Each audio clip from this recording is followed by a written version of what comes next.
nadie me ha llamado, a mí nadie me ha convocado, a mí nadie me ha dicho nada.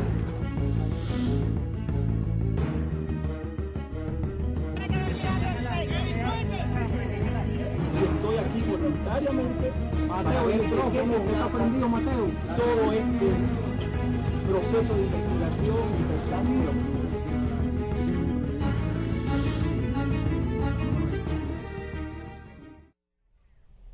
Bueno, señores, hoy es un día clave en el proceso que se ha conocido como Operación Medusa, que lleva ante los tribunales de la República a un conglomerado de personas que, según el Ministerio Público, se constituyeron en delincuentes para cometer actos delictivos dentro de la Procuraduría General de la República. Se trata de un expediente voluminoso, es el más amplio que tenemos hasta el momento, son 294 páginas, la más cercana sería el caso Coral, que tenía 200 páginas, pero aquí muy denso, de muchísimas informaciones. Hemos trabajado en las últimas horas para poder documentar lo que ha ocurrido. Uchi Lora por un lado, Carolina Santana por otro y una servidora. Queremos llevarle en cierto modo una documentación de lo que implica este proceso que hoy se estará conociendo como medida de coerción a partir de las 10 de la mañana. Aprovecho para dar los buenos días a Uchi Lora, que está, como decíamos desde ayer, a través de la línea telefónica. Muy buenos días, ¿cómo amanece usted? Bueno, mejor. Qué bueno, nos alegramos. Y esperando cirugía. Sí, pendiente de una cirugía ocular que se realizará, así que sea pronto y que regrese pronto, aunque lo que más queremos es que se sane. Bueno, eso quiero yo también. Mira, coincido con usted. Mira, quiero decirles a los amigos televidentes que no se separen de la pantalla ni un momento, porque van a escuchar detalles del caso de corrupción más grave y más diversificado que hayamos visto en la República Dominicana, con el expediente sobre la gestión de Jean Alain Rodríguez en la Procuraduría General de la República. Todo con abundancia de pruebas. Y ahora ustedes pueden entender por qué él se montó en un avión la noche antes del operativo. Porque, entre otras cosas, van a tener detalles de el espionaje que se le mantuvo a la Procuraduría a través de equipos comprados por la Procuraduría en la gestión de Jean Alain Rodríguez, pero que fueron sacados de la Procuraduría. Esto es una cosa que tiene de todo. Por ejemplo, robaron cooperación internacional. Hay un tema con España, unas donaciones. Crearon nóminas ficticias. Recibían sobornos en metálico, en efectivo, dinero llevado en bultos. Destruyeron evidencias en cantidad. Pero quedaron evidencias de que destruyeron evidencias. Sustrajeron equipos, sobrevaluaron, envasaron ron, gastaron recursos en campaña, recursos de la Procuraduría y muchos. Pagaron 20 millones de pesos por unos cursos que nunca se impartieron. Y está la confesión del que cobró. Millonarios, oigan esta perla, eventos de integración del personal, millones y millones de pesos. Dice en micrófonos, en iluminación y en bocadillos. ¿Cómo eliminaban la competencia para que en las licitaciones quedara una sola compañía? ¿Cómo vendían acceso al trabajo de equipos de espionaje? Es decir, que los equipos de espionaje, porque entre otras cosas, tenían intervenidas todas las computadoras de todos los fiscales y también del sistema administrativo y todo. Ellos sabían todo lo que escribían y leían los fiscales, pero además le captaban sus claves para entrar a determinados materiales. Tenían un equipo que captaba las claves cuando la escribían. Entonces, el espionaje obviamente ilegal, instalado con equipo de la Procuraduría en una villa del procurador Rodríguez en Punta Cana o en Capcana. ¿Cómo eliminaban la competencia en las licitaciones? Señores, vender acceso de particulares a los equipos de espionaje. Óigame, solamente eso es una de las cosas más escandalosas. ¿Usted se imagina lo interesado que podía estar un César el Abusador en ese negocito? Recordemos que César el Abusador escapó a 60 allanamientos simultáneos a las 6 de la mañana y no lo encontraron. Y ahora se revela que se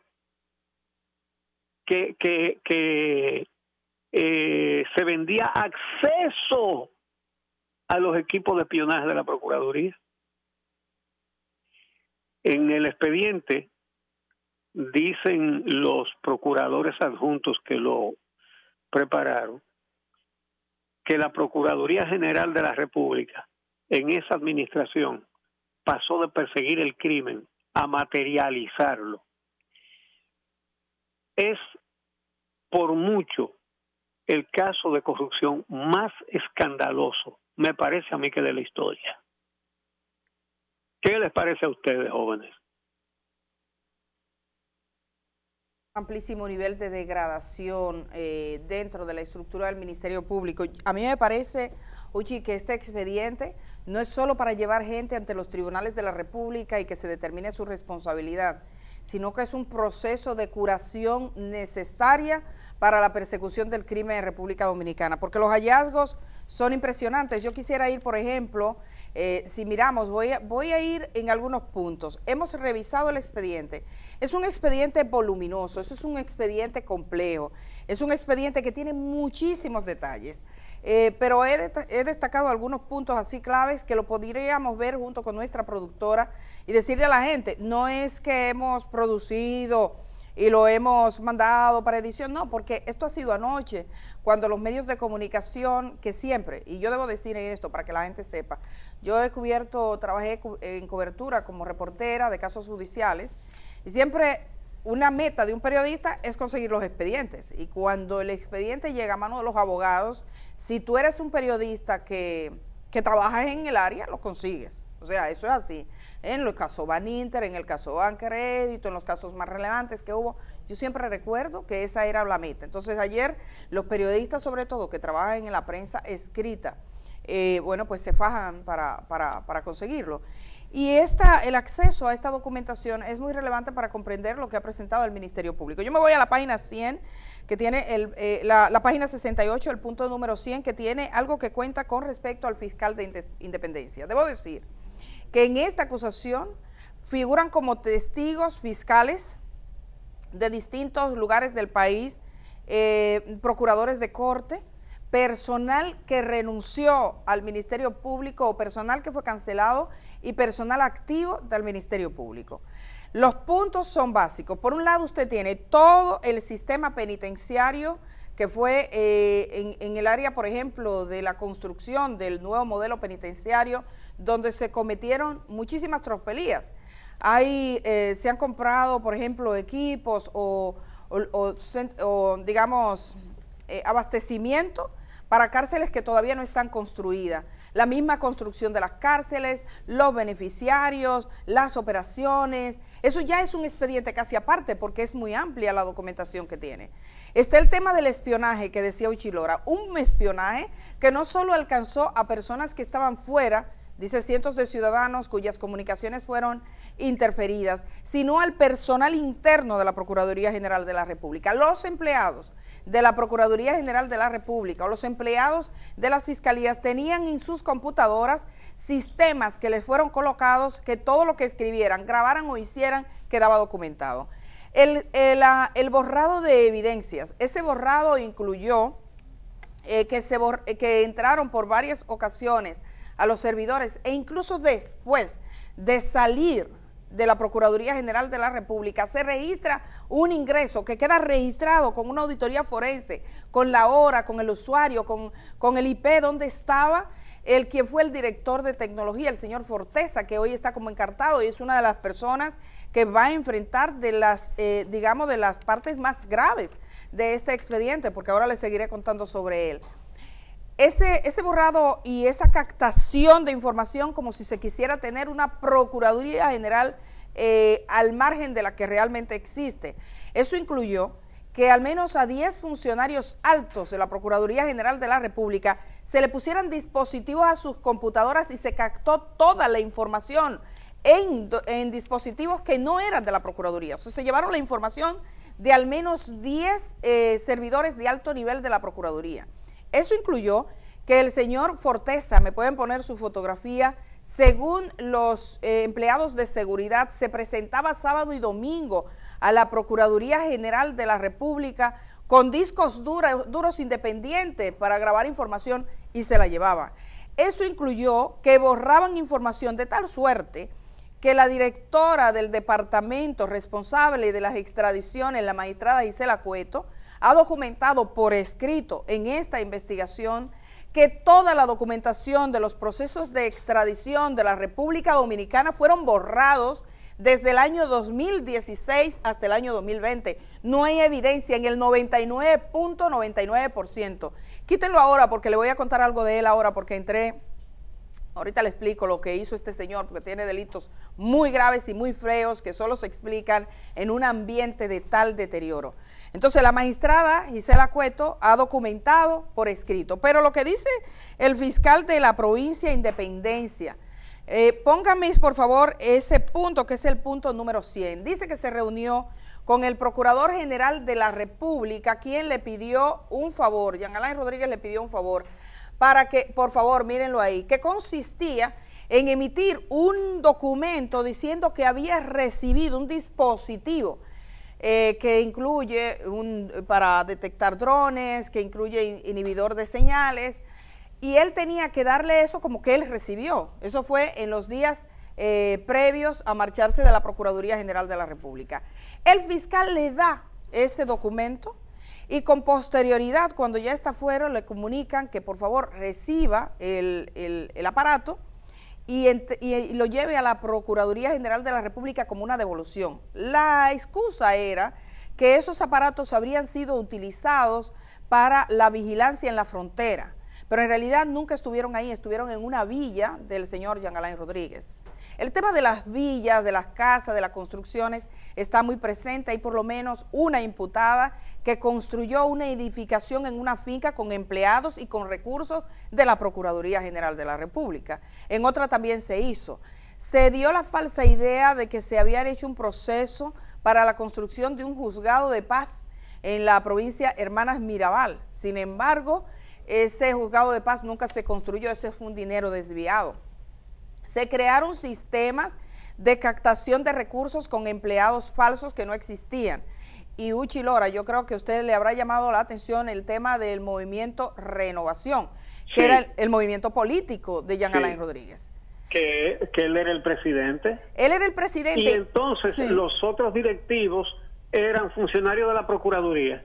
Efectivamente, y eso queda demostrado, Uchilora y Carolina, queda demostrado en el allanamiento a la casa de Jean Alain Rodríguez, a su apartamento, ocupan un documento donde está la composición del movimiento Renovación, que era un movimiento político, y que ahí decía, bueno, en una para apoyar al expresidente Danilo Medina, en otro para apoyar a Gonzalo Castillo.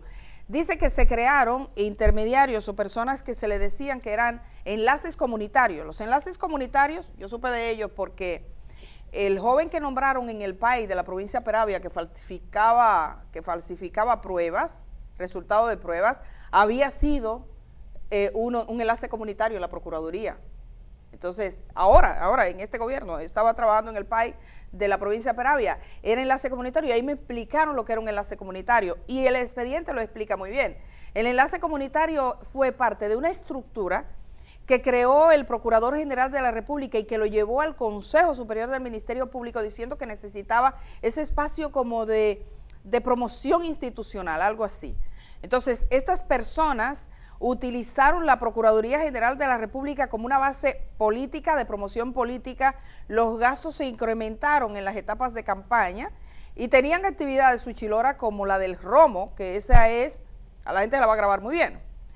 Consistía en que en la campaña política fueron y compraron alcohol en Villa Consuelo, venían como en galones.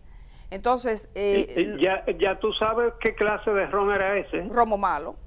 Entonces, cogían ese ron y cogían botellitas plásticas y envasaban con las botellitas, envasaban en el parqueo soterrado de la Procuraduría. Se hacía un trabajo ahí y se hacían sobres de 400 pesos para luego salir a hacer campaña en vehículos además que eran parte de los bienes incautados. Un tema que también le presta mucha atención, el de los bienes incautados, que tiene muchísimas variables. Yo debo decir que con respecto a ese señor, el señor Forteza, que lo pueden poner en pantalla, creo que tiene una cosa que agrava su situación.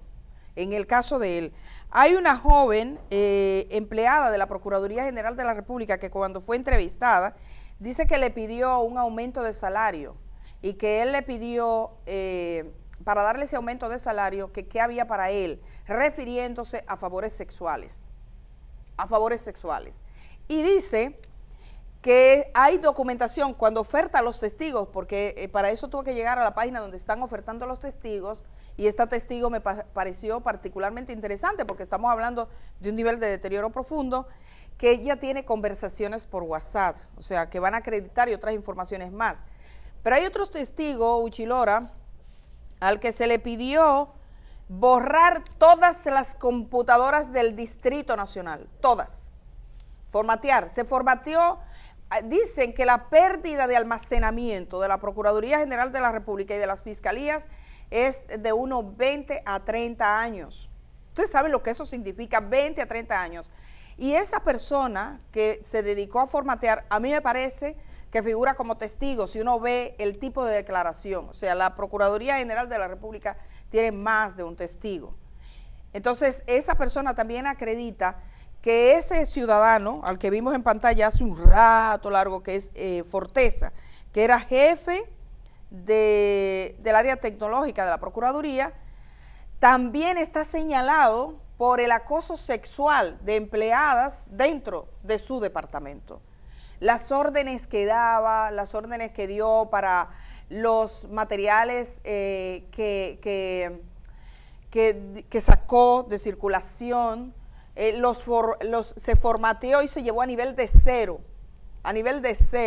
extradiciones, antecedentes penales. A él es que se le imputa haber vendido el acceso al sistema que registra, digamos que todas las actividades, es un sistema de política criminal del Ministerio Público, y eso se vendía, ese acceso. No entra en detalles de cómo se vendía ni a quién le vendió.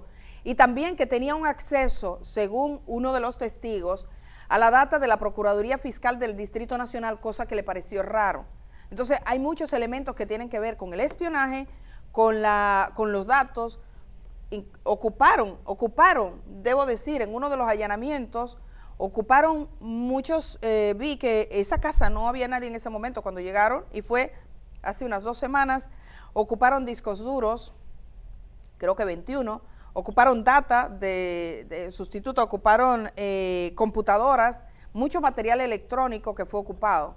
También ocuparon muchas evidencias que tienen que ver con un entramado que se dedicaba a suplir todo lo que necesitaban las fiscalías en ciertas materias. Una fiscalía recibía un dinero para comprar determinada cosa, pero al mismo tiempo recibía a quién debía comprárselo, y es una misma empresa. Esa empresa están todas las facturas donde sale compras en El Ceibo, en Atomayor, en Hermanas Mirabal, en Santiago, en todas las fiscalías del país. Y cuando van a estudiar a esa empresa resulta que su titular, quien figura como gerente, es hijo de uno de los encartados. Era de ese modo. Uchilora, trascendente este caso. Sí, hay también muchas confesiones. Por ejemplo, la encargada de los bienes incautados, y que participó en otras cosas también, dice que para asegurarse de que en las licitaciones participara una sola empresa, la que a ellos les interesaba,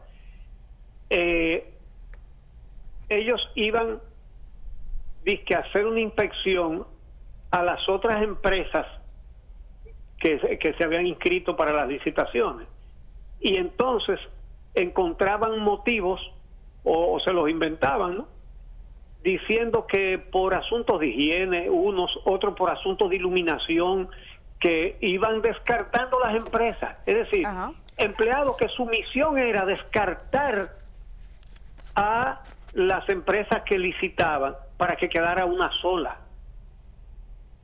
Hay también, bueno, por ejemplo, los 20 millones por unos cursos que para armonizar el personal, 20 millones de pesos, a una empresa que se llama Desarrollo, Individuo y Organización, DIO SRL, de Miguel José Moya. El mismo José Moya le dijo a este Ministerio Público, le confesó que él no impartió ningún curso. ¿Por qué? Porque le mostraron, mire, usted dice aquí que hubo tantos cursos sobre esto, sobre aquello, lo demás allá. Estos cursos, por ejemplo, están reportados y cobrados que se dieron de marzo a mayo del 2020. Había una pandemia y no se hacían reuniones. ¿Dónde fueron esos cursos? ¿Quiénes fueron? Entonces el tipo dijo, no se dio ningún curso, ni uno solo. Uchi, quiero aportarle ahí, y si nuestra productora puede ir a la página 121, al punto 38, porque aporta más ahí, hay varios momentos donde habla él, donde él dice que si bien no dio los cursos, porque es que no era para dar cursos, los cursos eran la excusa, era para hacer show de marketing y de imagen en el caso de Brett. Era para hacer show. Lo dijo, él lo dice en el interrogatorio. Hay muchísimos datos sobre eso. ¿Sí? Por ejemplo, hubo unos pagos de 72.750.000 y pico de pesos a una empresa que se llama Productiva SRL por, oigan esta perla, celebración de eventos de integración. Y son muchísimos eventos que están reportados ahí, que si hicieran es otra cosa, pero reportados hay muchísimos eventos, y en todos se pagaban, se hacían varios pagos para el mismo evento, unos por los bocadillos, pero millones de pesos, otros por la iluminación, otro por el sonido, otro por la escenografía, por todo por 4 millones, 3.800.000, 3.959.000, etcétera, etcétera, etcétera. Y todos esos pagos en un mismo evento se separaban para que el monto que hacía, que eran muchísimos millones de pesos, no necesitara una licitación. Entonces, por ejemplo, encuentro uno que me llamó la atención. Dice contratación de montaje de evento para el primer palazo donde se dejarán iniciados los trabajos de ampliación de recintos penitenciarios en Najayo. Los diferentes conceptos de pagos. Uno era 3.959.689, otro 4.389.800, y así varias cosas en el mismo evento. Señores, para dar un primer palazo, gastaban millones de pesos. Sí. Ese mismo primer palazo lo hicieron así mismo en La Victoria. Pero una de las cosas, tú hablabas del señor Forteza Ibarra, sí, Javier Alejandro Forteza Ibarra. Sorprendente ese ciudadano denunciado, denunciado internamente. Oye esto, ¿sí? Oye esto. Ajá. Dice que él vendía acceso a particulares, ¿verdad?, a los asuntos de la Procuraduría. Y una de las cosas que tenía era la base de datos de los impedimentos de salida. Es decir, ellos sabían los impedimentos de salida que se ponían, y entonces el afectado podía enterarse. Y Uno no puede evitar pensar, eso no está en el expediente, lo que voy a decir ahora. Es simplemente un ejercicio, ¿verdad? Ujú. Si ellos tenían el control a través de esos accesos que se vendían, de todos los impedimentos que se ponían, De todo. entonces eso explica muchas cosas. Eso explica, por ejemplo, que diga que tiene secretos, muchos secretos, porque si se llevaron documentación de todo, han ocupado, debo decir, el Ministerio Público ha ocupado, se formatearon procesos internos, era como si la República Dominicana no existiera más. Es una cosa bestial, o sea, lo que está mostrando ahí, y debo decir, porque invito a la gente a que vea el proceso, invito a los estudiantes de Derecho y a las personas, porque nosotros hablamos mucho de oídos, de que escuchamos, leemos un titular, y eso pasa por el sedazo de otro, pero eso da gusto sentarse y ver, y luego escuchar por los testigos que tiene, que son parte del personal interno, Uchi Lora.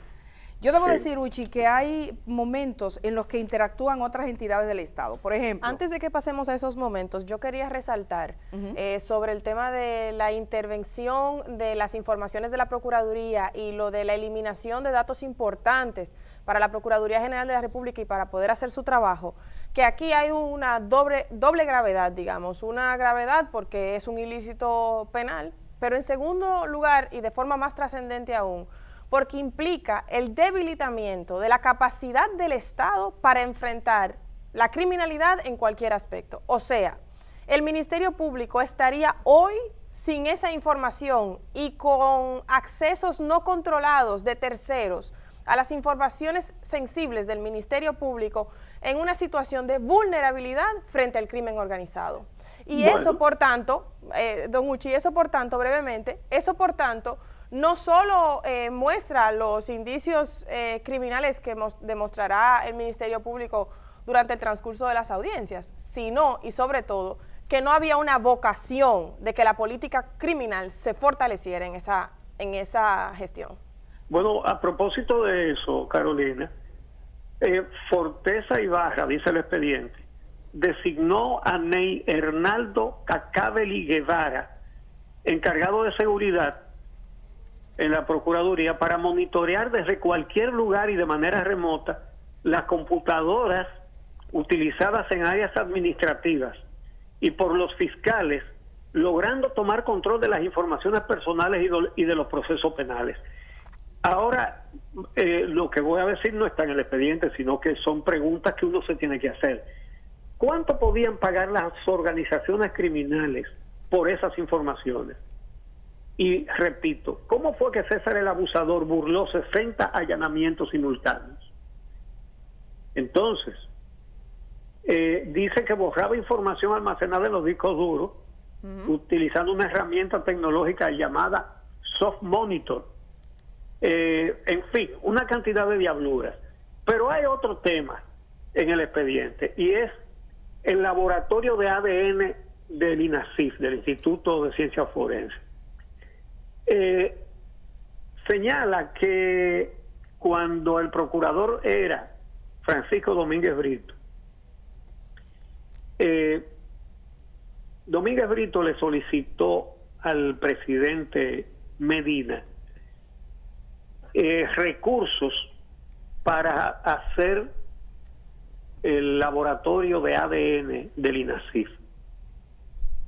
Y da una serie de razones muy válidas, que eso es un asunto fundamental en las investigaciones para identificar personas por muestras de sangre y otros fluidos corporales. En fin, todo el mundo entiende lo importante que son las pruebas de ADN, y el Estado no tenía. Entonces, eso se aprueba, creo que fue $1 millón. Ajá. Y entonces eso lo encuentra Jean Alain Rodríguez, aprobado con el dinero ahí, pero no se había hecho. Y entonces ya se había buscado, cuando Jean Alain llegó, a una persona recomendada por autoridades de los Estados Unidos, o un laboratorio o una empresa que hace eso y que lo hace en los Estados Unidos. Y cambiaron a ese lo cambiaron. ¿Y qué pasó? Se trataba de una entidad que garantizaba y certificaba la calidad de las pruebas ADN, la seguridad. Y entonces, cuando llega Jan Alain, entonces él le dice al encargado de eso aquí, de ese laboratorio, que él va a recibir la visita de un señor, y lo visita un tipo y le dice que él es experto en eso de laboratorio de ADN, y le presenta un proyecto que ya estaba conversado con el procurador, y el funcionario se da cuenta de que eso no responde a los estándares, que eso no es, no tiene ni la calidad, ni la seguridad, ni nada. Y entonces lo dice, pero se lo imponen. Y el contrato se hace con ese individuo. $1 millón después, ¿saben ustedes cuál es la situación? $1 millón después, que no hay nada, que no hay modo no podemos hacer prueba de ADN porque lo que le vendieron no sirve. Y hay un problema porque una funcionaria del INACIT otorgó una certificación diciendo que tenía un equipo, que se había hecho el proceso. Creo que va a ser parte también del proceso, porque hubo funcionarios que trataron de documentar que todo estaba bien, que todo estaba sale dentro del expediente, Chilora. Sí, la verdad. Hay varias empresas también. Aquí no se había visto una cosa como esta. Bueno, usted tiene muchos años trabajando y yo creo que documentar un proceso como este, bueno, hay gente que estaba diciendo, y lo hemos visto, que el incidente con Jan Alain en el aeropuerto, que como se le allanó a los 2 días, que eso fue por eso y que eso era como al vapor. Yo creo que no hay vapor. Fue al revés. Sí. Fue al revés. Salió corriendo porque sabía ya que iban los allanamientos. Y yo me imagino que no tiene, Jan Alain Rodríguez se refirió, cuando habló públicamente, se refirió a algunos de los aspectos, se refirió al movimiento, se refirió a algunas de las acusaciones que parecía intuir, pero quizás nunca pudo suponer, o no se ha supuesto, nadie podía pensar un nivel de documentación como el que está demostrando el PETCA en este expediente, porque no estamos hablando que dice, no, es que digo y te pongo el testigo, es que digo y te pongo a quien lo hizo, es que digo y te traigo la carta, es que digo y te traigo el fiscal, te traigo el procurador de corte, que tú dijiste que allá habías construido algo y él está aquí diciéndote, no, allá no llegó un clavo. Entonces, es que documento a qué finca se fueron, es que el sistema de obstruir señales telefónicas que debió ir a la cárcel de este país, se fue a propiedades particulares del Procurador General. Óiganme eso es una cosa extremadamente grave lo que eso significa. Y debo decir, con respecto a ese ciudadano, porque bueno, hay crímenes y crímenes, pero para mí uno de los crímenes más graves que hay es el acoso sexual en el ambiente laboral. El acoso sexual en ambiente laboral va en desmedro de las posibilidades de que nuestras mujeres trabajen en condiciones de igualdad. Tiene unos elementos tan agravantes que para mí eso debería estar tipificado como un delito aparte, con todo lo que eso implica, porque si hay abuso de poder, es de los peores abusos de poder que pueden existir. Una mujer que sale de su casa a trabajar, que tiene su esposo, que tiene su vida, y que para poder acceder a un salario a ti te digan que tienes que acostarte con el tipo, o que tienes que hacer unos favores sexuales. Una mujer o una joven que es estudiante y está trabajando y que se ve acosada por su superior. Eso pasó en la Procuraduría General de la República, eso queda documentado. Una de ellas va a hablar. Pero según lo que me han dicho, son muchas las empleadas que estuvieron sometidas al mismo régimen. Es un hombre quien testifica que sabe que otras mujeres que laboraban en el departamento de tecnología o que tenían que ver con las acciones de este sujeto, que desde que leí eso lo veo de una manera distinta, porque no hay delito más ruin. Yo puedo entender, incluso, tú puedes decir, bueno, robó. Tú puedes decir, se llevó para su casa. Tú puedes decir, vendió a delincuentes y le quitó los delitos penales. Pero que en la Procuraduría General de la República, que tanto discurso dio de que están protegiendo los derechos de las mujeres, La Procuraduría donde las mujeres tienen que ir a decir cuando un hombre las maltrata. La Procuraduría que debe perseguir cuando se acosa a una mujer. Muchas mujeres fueron a poner denuncias internas y fueron amonestadas. Eso es extremadamente grave. Y me lo está diciendo una mujer. Y quiero decirle al Ministerio Público, no he leído si en el expediente está, pero que busque a las mujeres que pusieron denuncias internas dentro de la Procuraduría. Porque una cosa es que haya el abusador, como era él, y otra cosa es que los instrumentos internos de la Procuraduría se negaran a escuchar y por lo contrario amonestaran y muchas veces trasladaron a víctimas de acoso sexual interno. Eso para mí muestra el nivel más bajo de degradación de una institución. Eso es un nivel donde no se puede llegar. O sea, lo que pasó ahí, mostrando esa realidad, es sencillamente inaceptable y oprobioso.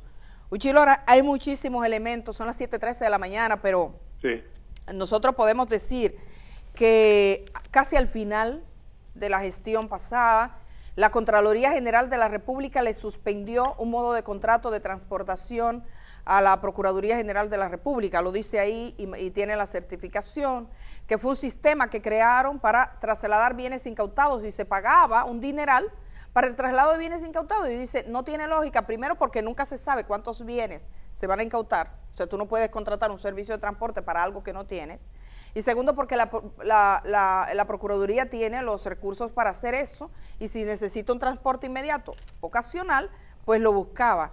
Se cree que había un gran desvío de recursos y de bienes incautados.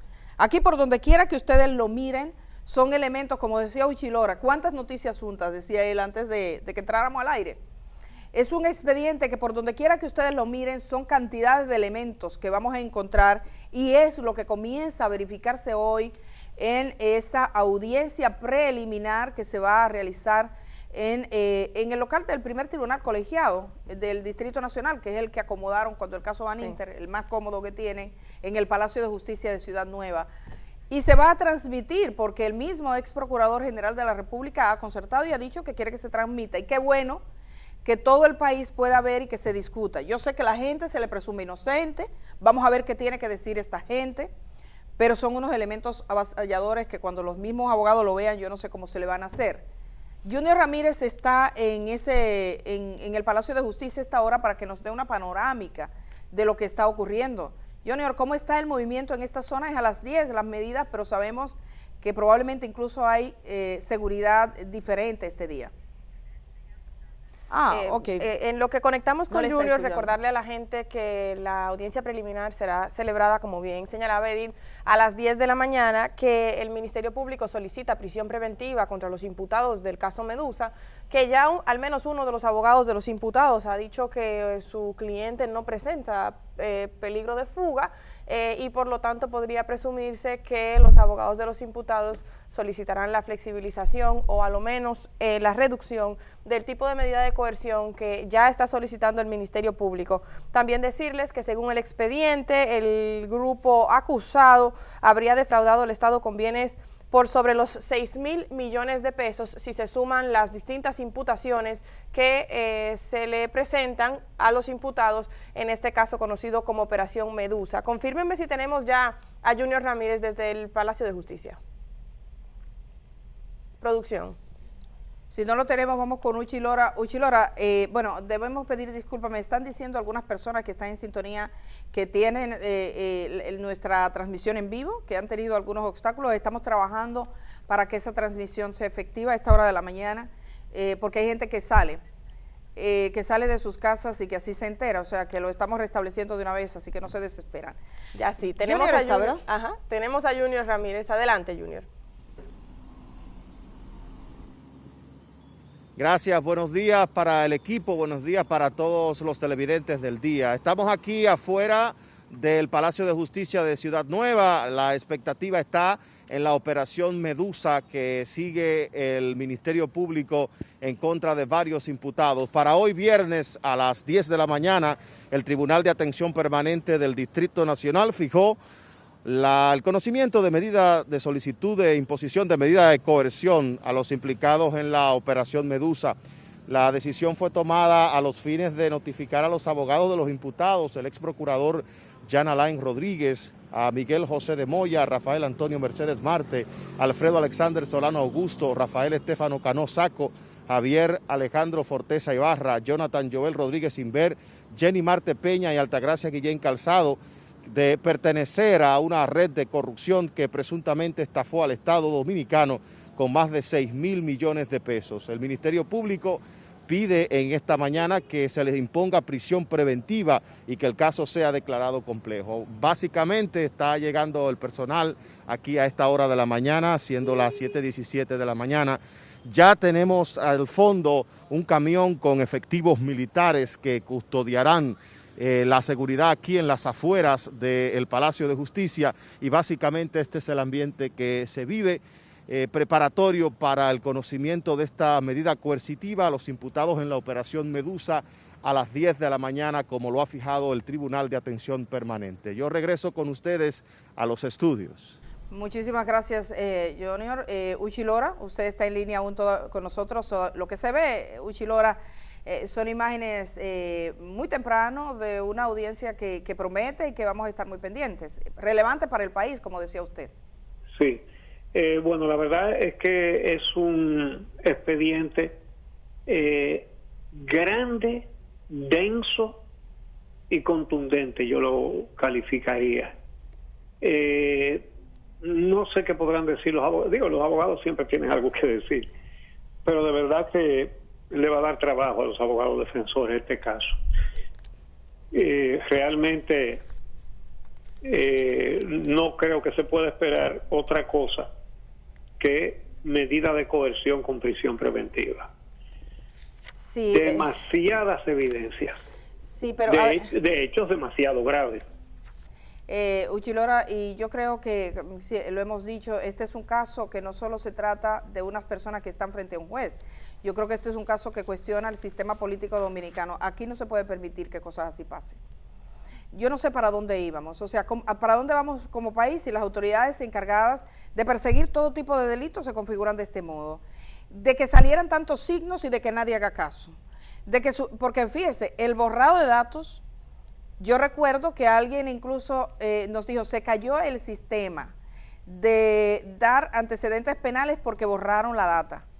Y eso se le preguntó en la Procuraduría General. No, eso fue unos daños que estaba. En el momento en que estaba el borrado, había gente que se sabía que se estaba borrando, pero no había para dónde coger. Eso era, bueno, borren lo que puedan, se recuperará después, porque no hay manera de demostrarlo. Los tipos de acoso que iban a personas dentro de la Procuraduría, que tenían roles de mando y que debieron tomar acciones que no tomaban por miedo o porque, bueno, si esto es así, esto es los canchanchanes y si este es un núcleo, hay gente que dice yo no voy a perder mi empleo.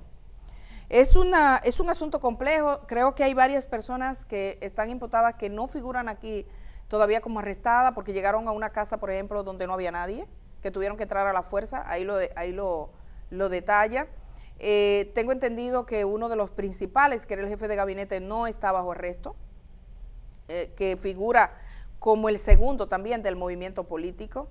El tema de la política metida, de la utilización de los recursos, el tema de los bienes incautados en República Dominicana, que debe arreglarse eso. O sea, son muchos temas que también pueden definir el futuro. No es solo sancionar lo que pasó, sino definir que sea limpio y que sea claro, porque este expediente es sencillamente histórico por lo que trata, porque trata del corazón de la política criminal. Alguien lo decía, lo que está en juego aquí, me dijo un juez un día cuando el concurso de fiscales no es la elección de unos fiscales, lo que está en juego aquí es la política criminal del Estado. Y evidentemente cuando uno ve esto, las cosas se ponen más claras. Uchi Lora, ¿usted se queda con nosotras o usted se va a tomarse un café? ¿Qué usted piensa hacer? No, me quedo. Se queda con nosotras, qué bueno entonces. Entonces, ¿le parece si vamos a una pausa y regresamos juntos? Seguro. Perfecto, hacemos eso. Venimos de una vez.